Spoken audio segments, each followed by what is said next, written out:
Halo semuanya, para penonton. Salam untuk Anda dan salam untuk keluarga.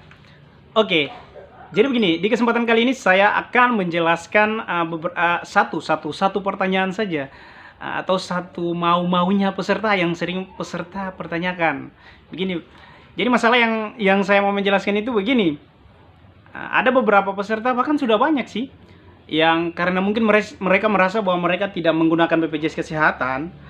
Selama ini mereka tinggal membayar bagi peserta mandiri ya. Selama ini mereka tinggal membayar, tetapi mereka tidak pernah menggunakan BPJS Kesehatan. Mungkin mereka merasa rugi lain dan sebagainya. Itu hak mereka ya, itu yang mereka rasakan.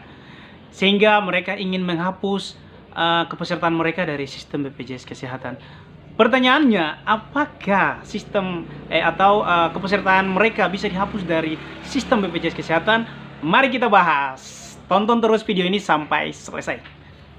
Segmen BPJS itu ada segmen mandiri atau PBPU yang sering kita daftar dan bayarkan iuran sendiri tiap bulan.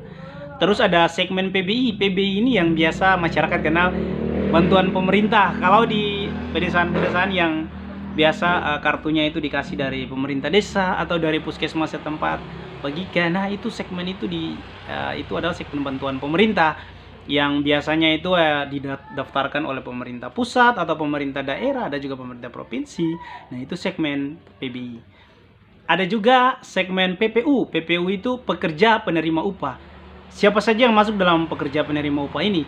Yang masuk dalam pekerja penerima upah ini adalah pegawai PNS, TNI, Polri, pekerja swasta, pegawai PPNPN, pejabat negara. Jadi mereka-mereka inilah yang masuk dalam segmen PPU. Oke, kita bahas yang pertama segmen PPU. Jadi pada segmen PPU itu untuk menghapus data dari sistem BPJS Kesehatan itu sudah ada ketentuan yang berlaku. Yang pertama, jika seorang anak PNS atau TNI yang sudah terdaftar di dalam sistem BPJS Kesehatan yang masuk tanggungan orang tua, itu pada umur 21 tahun secara otomatis statusnya sudah dinonaktifkan oleh sistem BPJS Kesehatan.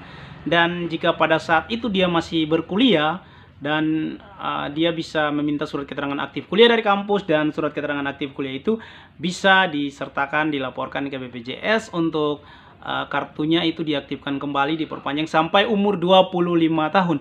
Tetapi kalau dia sudah 21 tahun, yang bisa mengganti posisi itu adalah saudaranya dari bawah, bisa naik menutupi. Begitu ya.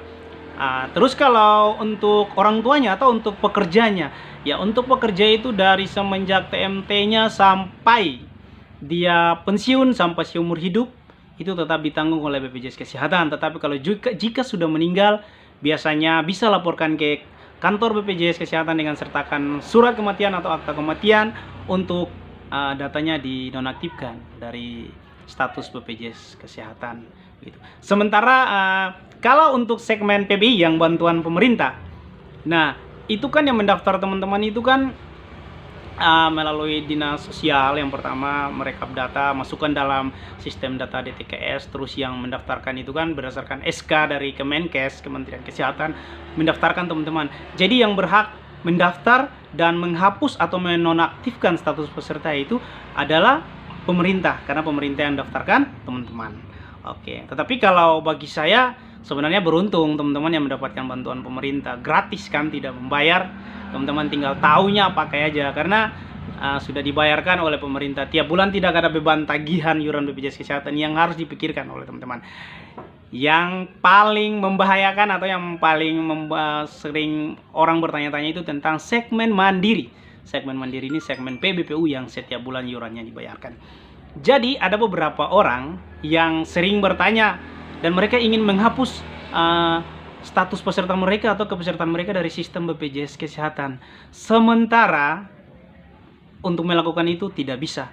Jadi peserta yang sudah terdaftar di BPJS Kesehatan dengan segmen mandiri atau PBPU itu tidak bisa dengan maunya sendiri ke kantor BPJS atau melaporkan melalui platform-platform yang telah disediakan untuk meminta menghapus data dari sistem BPJS Kesehatan. Teman-teman, sekali lagi saya peringatkan atau saya sampaikan bahwa tidak bisa menghapus data dari sistem BPJS Kesehatan. Kenapa? Karena berdasarkan ketentuan yang berlaku, itu peserta yang telah terdaftar datanya seumur hidup. Nah, terus bagaimana kalau kita ingin menonaktifkannya atau menghapus dari sistem BPJS Kesehatan? Teman-teman punya data atau status kepesertaan teman-teman bisa dihapuskan dari sistem ketika teman-teman sudah meninggal dunia. MD, oke. Otomatis bukan saya sarankan teman-teman untuk harus meninggal dunia, oke, bukan ya. Jadi kalau teman-teman masih hidup, masih sehat, teman-teman sudah terdaftar sebagai peserta BPJS Mandiri, teman-teman tidak bisa melaporkan untuk saya mau hapus status BPJS saya karena saya tidak pernah pakai BPJS, saya mau hapus saja. Oh, tidak bisa. Ketentuannya itu ya kalau memang teman-teman tidak membayar, tagihannya tetap berjalan. Tetapi sampai batas 2 tahun tagihannya akan mentok. Tagihannya tidak naik lagi. Maksudnya misalnya teman-teman tidak membayar selama 3 tahun. Tagihan yang terhitung itu hanya 24 bulan, 2 tahun. Nah, jadi kalau misalnya teman-teman sudah tidak membayar selama itu, dan pada saat satu ketiga misalnya teman-teman sakit dan teman-teman masuk rumah sakit, teman-teman pasti bertanya, oh tapi saya sudah tidak pernah membayar BPJS, tagihan saya tidak ada, apakah saya harus mendaftar lagi? Tidak teman-teman. Sistem telah menyimpan data teman-teman dan tagihan teman-teman pun tetap ada. Teman-teman tinggal mengecek data dan tagihan teman-teman tinggal membayar, kartu teman-teman aktif kembali. Tetapi ada konsekuensinya, itu teman-teman tetap membayar denda. Teman-teman tidak bisa menghindar dari denda ini. Karena ketentuan tentang pembayaran denda itu selalu ada bagi peserta yang terlambat membayarkan iuran, dan pada saat teman-teman telah membayarkan iuran, teman-teman ada dalam masa denda, yaitu masa 45 hari yang sudah saya jelaskan pada video saya yang di sini tentang peraturan-peraturan jika teman-teman terlambat membayar denda, itu sudah saya jelaskan.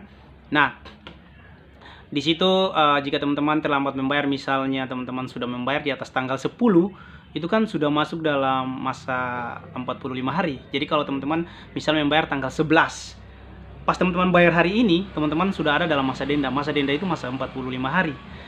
Di dalam masa 45 hari ini, kalau teman-teman masuk rumah sakit dengan kategori rawat inap, maka teman-teman akan dikenakan denda. Dendanya berapa? Dendanya itu tidak dihitung oleh pihak BPJS atau tidak dibayarkan bersamaan dengan tagihan yang berjalan atau tagihan yang sudah terhitung. Tetapi teman-teman masuk, nanti teman-teman akan membayarkan dendanya berdasarkan perhitungan nilai NACBGIS atau biasa kita sebut diagnosa awal. Nah, itu nanti pihak rumah sakit yang tentukan dengan ketentuan 5%. Nah, itu ketentuan itu yang akan menghitung nilai denda teman-teman. Setelah itu teman-teman bisa melakukan pembayaran dendanya misalnya di kantor pos atau di BRI, dan teman-teman bisa dijamin oleh BPJS Kesehatan. Oke teman-teman, jadi seperti itu penjelasan singkat untuk menonaktifkan status peserta BPJS Kesehatan. Sekali lagi pesan saya bahwa tidak bisa menonaktifkan status, atau bukan menonaktifkan status, tapi tidak bisa menghapus kepesertaan kita dari sistem BPJS Kesehatan. Bagi peserta mandiri, datanya seumur hidup sampai meninggal, sertakan surat kematian atau akta kematian dari Capil, dari rumah sakit atau dari RT kelurahan dan sebagainya. Laporkan, baru datanya bisa dihapus. Kalau tidak, tagihannya tetap berjalan. Nah, memang jika tagihannya sudah berjalan dan pada saat misalnya begini, ada yang meninggal pada Januari 2023, misalnya Januari 2023. Dan pada bulan Desember 2023 baru keluarganya melapor ke BPJS Kesehatan dengan menyertakan surat akta kematian. Jangan teman-teman khawatir, karena tagihan yang berjalan terhitung dari bulan Januari itu yang keluarganya atau saudaranya meninggal itu sampai ke bulan Desember itu akan dihapus. Yang dihitung hanya tagihan sebelum meninggal. Makanya kenapa harus ada surat keterangan akta kematian, supaya tagihan itu akan dipotong selama sudah meninggal, itu akan dipotong. Begitu teman-teman. Jadi jangan khawatir, peraturan BPJS itu sebenarnya jika teman-teman paham, teman-teman akan mengerti. Untuk mengupdate informasi-informasi tentang BPJS, teman-teman bisa kunjungi channel saya Putih Rulan Tutor. Ini tetap semangat dan termotivasi. Oke, sampai di sini penjelasan saya, semoga bermanfaat. Salam untuk Anda dan salam untuk keluarga. Bye bye.